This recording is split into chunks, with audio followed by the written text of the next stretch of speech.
ऐसे कैसे कर दूं मैं दस्तखत? मुझे अपने हक का हिसाब भी तो मिल जाना चाहिए। आप आराम से कर लीजिए कैश का इंतजाम। जब हो जाएगा तब आ जाइएगा।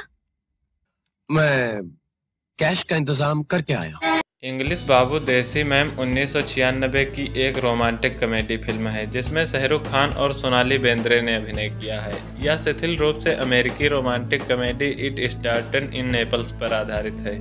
इस फिल्म के अधिकार अब शाहरुख खान की रेड चिलीज एंटरटेनमेंट के पास हैं। कहानी की शुरुआत होते ही तो देखा जाता है कि विक्रम मयूर एक अमेरिकी भारतीय लड़का है जो इंग्लैंड में पैदा हुआ और वहीं पढ़ा। वह अपने भाई हरी के 8 वर्षीय बेटे नंदू को उसकी देखभाल करने वाली चाची बिजुरिया के घर जाता है। विक्रम को एक दुविधा का सामना करना पड़ता है जब वह नंदू को कि वह अपने व्यवसाय को सिखाने के लिए नंदू को वापस इंग्लैंड ले जाए या बिजुरिया के साथ भारत में ही रहने दे। इस फिल्म में शाहरुख खान गोपाल मयूर और उसके दोनों बेटे हरी और विक्रम के रूप में ट्रिपल भूमिका निभाई है। गोपाल मयूर एक अरबपति व्यवसायी है। वह मयूर परिवार के मुखिया हैं जो एक धनी NRI व्यवसायी परिवार है जो लंदन में 5 पीढ़ियों से रह रहा है। उसके 2 बेटे हैं। बड़ा बेटा हरी एक पंजीकृत पायलट है जो अपने पुश्तैनी देश भारत के प्रति गहरा लगाव रखता है। अपना अधिकांश समय वह मिनी इंडिया में बिताना चाहता है। दूसरा बेटा गोपाल जो प्रतीत होता है कि भारत का प्रशंसक नहीं है और इस तथ्य से प्रभावित नहीं है कि उसका बेटा अपने पैतृक देश से इतना प्यार करता है।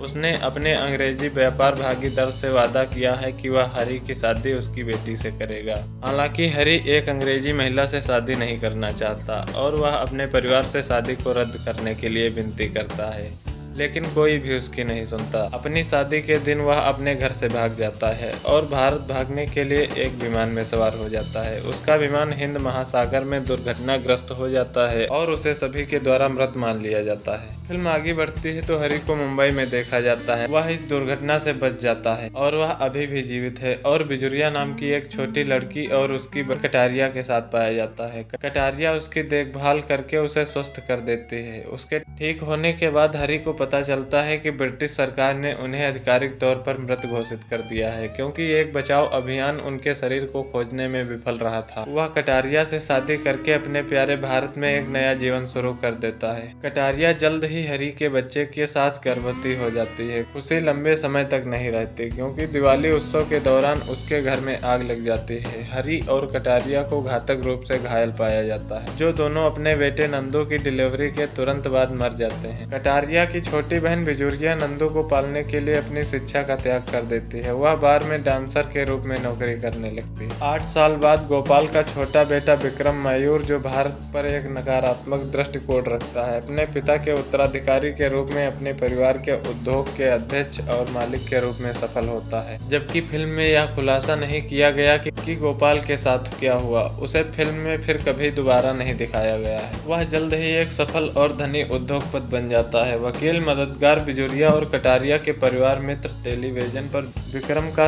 एक साक्षात्कार देखते हैं और उन्हें पता चलता है कि वह हरी का छोटा भाई और नंदू का चाचा है।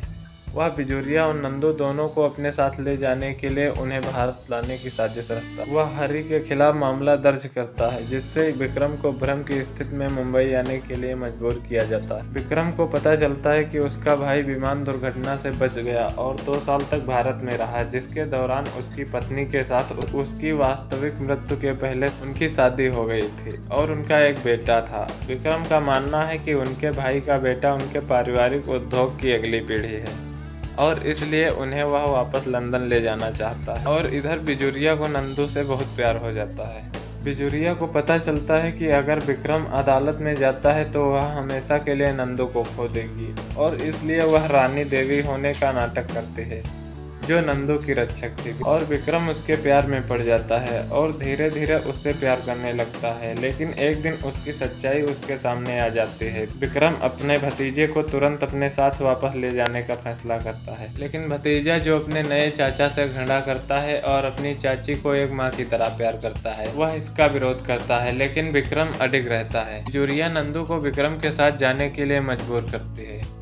यह जानने के बाद कि नंदू स्कूल छोड़ देता है और बिजुरिया से शादी करने के लिए पैसे कमाने के लिए छोटे मोटे काम करता है और बिजुरिया को जबरन एक गुंडे भीमा खलासी के साथ सोने के लिए ले जाया जाता है जिस पर उसकी नज़र थी। जब विक्रम को इस बारे में पता चलता है तो वह भीमा खलासी के बिजुरिया के साथ रेप करने से ठीक पहले ठिकाने पर आ जाता है। विक्रम गुंडों पर काबू पा जाता है और बिजुरिया को बचा लेता है। वह आश्वस्त है कि बिजुरिया अपने भतीजे के लिए सबसे अच्छी माता पिता होगी।